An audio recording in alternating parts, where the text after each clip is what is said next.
Bab 330, Kaisar 3. Di-upload oleh Baca Suara. Jangan lupa like dan subscribe, agar kami semangat upload lebih banyak. Sementara itu, kembali ke kamar, semuanya sunyi. Alcester akrab dengan situasi semacam ini dan keheningan yang menyertainya. Alcester telah menjadi ksatria yang bertugas mengawal kaisar ketika yang terakhir masih hanya putra mahkota, dan dari sana, mereka telah tumbuh dari hubungan tuan pelayan menjadi menganggap satu sama lain sebagai teman. Jadi Alcester sangat mengenal ruangan ini dan bisa mengerti mengapa kaisar memanggil Eugene Leonhard ke sini. Namun, itu tidak berarti dia bisa menerimanya begitu saja. Hanya karena kaisar adalah temannya dan tuan yang telah disumpah untuk melayaninya tidak berarti Alcester dapat menerima keputusannya tanpa syarat. Alcester tahu tujuan ruangan ini. Disinilah generasi demi generasi Kaisar Kill mampu memisahkan teman-teman mereka dari musuh mereka, mendapatkan pemahaman lengkap tentang sekutu mereka, dan memberikan penilaian sepihak kepada musuh-musuh mereka. Aku benar-benar tidak suka ini, gumam Alcester pada dirinya sendiri dengan suara rendah. Ini bukan sesuatu yang harus dikatakan oleh seorang ksatria kerajaan, yang dimaksudkan untuk benar-benar setia kepada kaisar, tetapi Alcester tidak bisa merasa nyaman dengan situasi ini. Apa sebenarnya tentang ini yang menyebabkan Anda gangguan seperti itu? Salah satu saudara Deark bertanya, tidak ada yang menyingkirkan.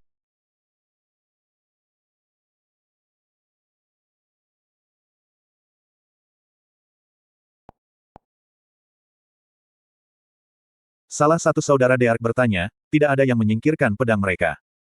Pedang mereka, yang telah mereka gambar bersama-sama, saling bersilangan dan berhenti mengiris tenggorokan Alcester. Pisau tajam mereka menyentuh kulitnya yang telanjang, tetapi Alcester tidak memperhatikan pedang mereka. Dia masih memelototi tangan yang dia letakkan di bahu kaisar. Tolong tarik tanganmu, Lord Alcester, pinta Karian. Tidak peduli seberapa dekat Anda dengan Yang Mulia, perilaku Anda saat ini sangat tidak menghormati lige Anda, tegur Derry. Menggigit bibirnya dengan keras, Alcester menarik tangannya. Begitu dia melakukannya, saudara-saudara Deark juga menempatkan pedang mereka ke sarungnya. Sementara masih tetap waspada terhadap Alcester, keduanya perlahan mundur ke belakang untuk berdiri di kedua sisi Eugene. Alis Alcester berkerut saat dia memelototi Deark bersaudara.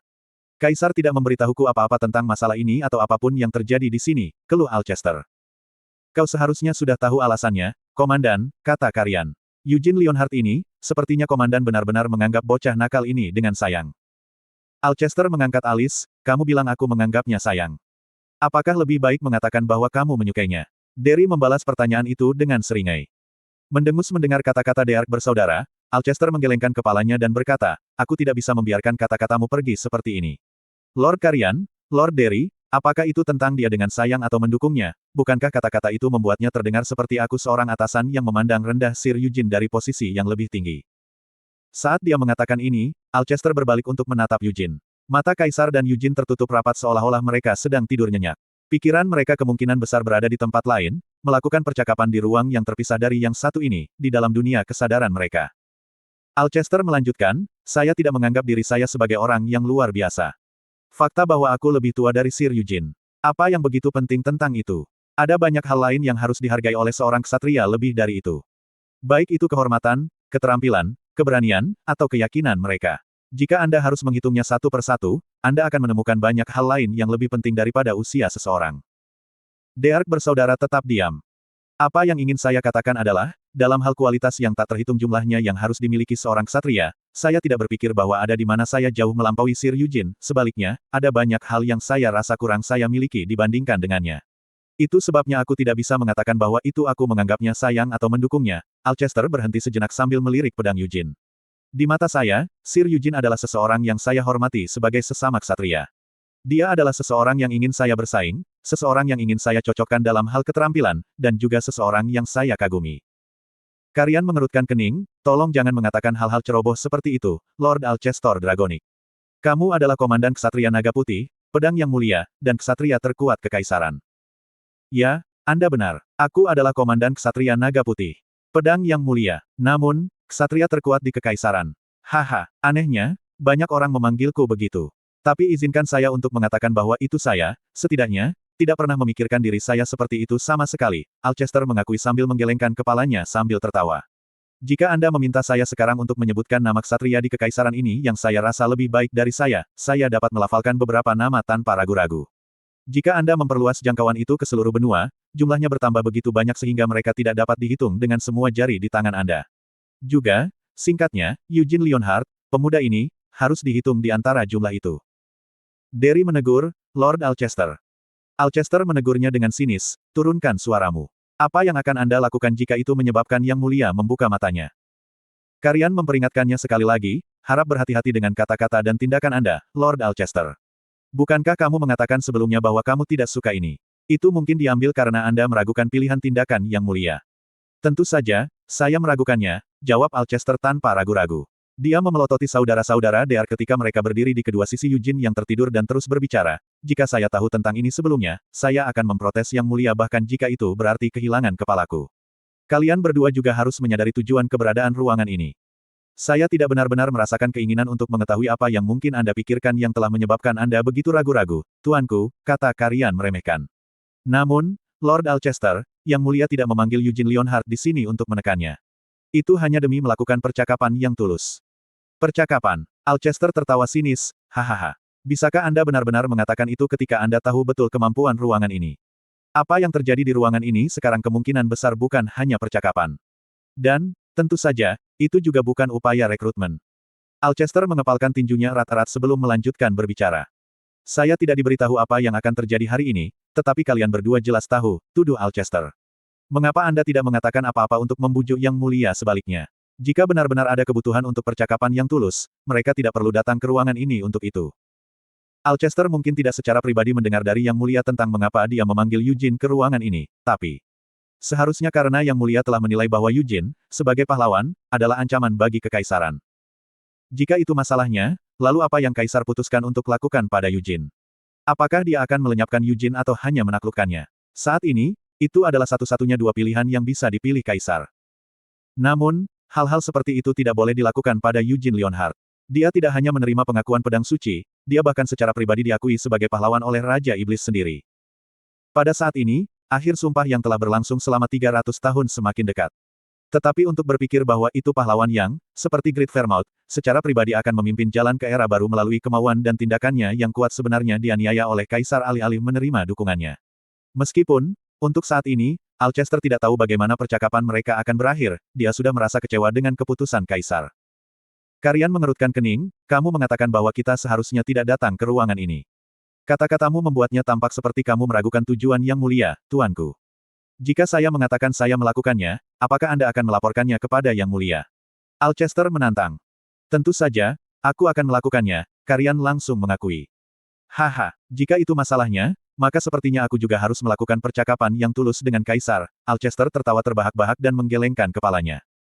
Jika Kaisar benar-benar melakukannya, Alcester akan menerima undangan untuk percakapan mereka tanpa perlawanan. Tidak ada komunikasi lebih lanjut antara para ksatria. Dearx tetap waspada bahwa Alcester mungkin berusaha mengganggu tubuh Kaisar, tetapi Alcester hanya berdiri diam di belakang Kaisar tanpa mengambil tindakan lain. Hal yang akhirnya memecah keheningan berikut adalah erangan pelan. Ketiga ksatria itu tersentak dan berbalik untuk melihat sumber kebisingan. Itu adalah Eugene Lionheart. Kepalanya yang tertunduk terangkat, dan matanya yang tertutup terbuka. Saat berikutnya, Eugene segera sadar dan berdiri. Tidak seperti Eugene, yang sudah mengumpulkan kemampuannya, mata Kaisar masih tertutup. Alih-alih bangun, bahu Kaisar gemetar seperti sedang mengalami kejang. Yang Mulia, berdiri tepat di belakang Kaisar, Alcester panik dan meraih bahu Kaisar. Namun, gemetar Kaisar tidak akan berhenti. Ada darah. Derry menjerit. Dengan kepalanya masih terkulai rendah, darah menetes ke wajah Kaisar karena mimisan. Wajah Alcester memucat. Dia dengan cepat melangkah di depan Kaisar dan memeriksa denyut nadi sambil mengamati kulitnya. Untungnya, tidak ada masalah lebih lanjut dengan denyut nadi dan pernapasan Kaisar. Satu-satunya gejala adalah mimisan. Tapi apa yang telah terjadi? Ini adalah pertama kalinya hal seperti itu terjadi. Deark bersaudara meraung keras saat wajah mereka meringis. Kamu merajut. Kamu, beraninya kamu menyakiti Yang Mulia. Menghunus pedang mereka pada saat yang sama, mereka menebas Eugene. Dia baru saja kembali ke akal sehatnya, tetapi kepala Eugene sangat jernih. Dengan pedang yang datang padanya dari kedua sisi, Eugene hanya mengulurkan kedua tangannya alih-alih panik. Wah! Api formula api putih langsung ditarik untuk menelan kedua tangan Eugene. Kenapa kalian berdua tidak tenang? Eugene menyarankan. Pedang Deark bersaudara tidak bisa bergerak 1 inci pun. Meskipun saudara-saudara telah menarik dan menebas pedang mereka dengan tergesa-gesa, seharusnya ada lebih dari cukup kekuatan di balik pukulan mereka. Tapi pedang pasangan itu bahkan tidak bisa meninggalkan bekas kecil di telapak tangan yang telah memblokir serangan mereka, apalagi terus mendorong. Tidak, pada kenyataannya, mereka bahkan tidak bisa menyentuhnya. Slot iklan, kamu bisa pasang iklanmu di sini. Api ungu yang menutupi telapak tangan Yujin mengalahkan kekuatan pedang saudara Deark dalam hal momentum dan malah mendorong pedang ke belakang. Apa yang Anda lakukan pada Yang Mulia? Karian dan Derry berteriak menuduh saat mereka melompat mundur, membawa kekuatan pedang mereka ke kekuatan penuh. Meskipun mereka baru saja mengajukan pertanyaan kepada Yujin, keduanya mengayunkan pedang mereka ke arahnya sekali lagi tanpa menunggu jawabannya. Serangan mereka tidak dimaksudkan untuk hanya menaklukkannya. Pedang mereka praktis meneteskan niat mereka untuk membunuh Yujin. Kemarahan mereka dapat dimengerti karena kaisar mereka telah dimasukkan ke dalam keadaan yang mengkhawatirkan, tetapi yang mengatakan, Yujin tidak hanya akan dengan tenang membiarkan mereka terus menebasnya. Tidak, seperti yang aku katakan, tenanglah, Yujin mendengus. Tapi sepertinya mereka tidak akan mendengarkan kata-katanya. Itu tidak bisa dihindari, Yujin memutuskan. Saat pedang Deark bersaudara hendak mengenai, Yujin tiba-tiba menghilang. Dua bilah kekuatan pedang yang ganas mengiris ruang yang sekarang kosong. Alih-alih terkejut bahwa Yujin entah bagaimana berhasil menghindari mereka, kedua bersaudara itu lebih terguncang oleh fakta bahwa mereka bahkan tidak dapat melihat sekilas gerakan Yujin. Tetapi sebelum mereka bisa mengatasi keterkejutan mereka, itu diganti dengan penderitaan. Gah! Derry menghela napas tercekik saat dia tertekuk. Sebuah tinju terkubur jauh di dalam hatinya. Pada titik tertentu, Yujin tiba-tiba muncul tepat di sisi Derry. Yujin telah memukul Derry dengan kekuatan yang terukur, tetapi dia tidak merasa kemarahannya ditenangkan sedikitpun. Ingatan tentang bagaimana bajingan ini, Derry Deark, telah dengan paksa memelototinya sebelumnya melintas di benaknya. Konon, akan terlalu kejam baginya untuk benar-benar mencabut mata Derry, jadi Yujin memutuskan untuk berkompromi. Bam! Kepala Derry tersentak ke belakang. Tinju Yujin mengenai mata kiri Derry dengan tusukan pendek. Mataku! Derry menjerit saat tangannya terangkat untuk menutupi wajahnya. Berkat kontrol indah Yujin atas kekuatannya, bola mata Derry tidak meledak, tetapi sangat menyakitkan sehingga rasanya seperti rongga matanya terbakar, membuatnya sulit untuk dilihat. Retak. Ayunan kaki Yujin yang seperti cambuk menghancurkan tulang kering kiri Derry. Derry jatuh ke lantai dengan teriakan lain. Pada pemandangan ini, kakak laki-laki Karian meraung dan bergegas ke Yujin, hanya untuk Yujin memberinya perlakuan yang adil. Karena adik laki-laki itu dipukul di mata kiri dan tulang keringnya, kakak laki-laki itu dipukul di mata kanan dan tulang kering. Aku sudah bilang kalian berdua untuk tenang, kata Yujin dengan satu klik lidahnya saat dia melihat ke bawah pada saudara-saudara, yang telah jatuh ke lantai tak sadarkan diri. Kemudian Yujin meluruskan ekspresinya dan berbalik menghadap orang terakhir yang berdiri di depannya, Alcester Dragonic. Alcester masih memeriksa kaisar. Meskipun saudara-saudara Deark dipukuli tepat di belakang punggungnya bahkan tanpa bisa menyentuh penyerang mereka, Alcester tidak memperhatikan mereka. Bukankah seharusnya kau membawa Yang Mulia ke tempat yang aman? Tanya Yujin. Sepertinya tidak ada masalah besar dengan kondisinya, kata Alcester setelah menghela nafas panjang sambil menegakkan tubuh. Aku bukan penyembuh, tapi aku cukup tahu untuk mengatakan bahwa itu kondisi Yang Mulia saat ini tidak cukup buruk sehingga dia memerlukan rawat inap. Yujin ragu-ragu, tapi bagaimana jika? Sepertinya kamu khawatir tentang dia, komentar Alcester sambil menoleh untuk melihat Yujin.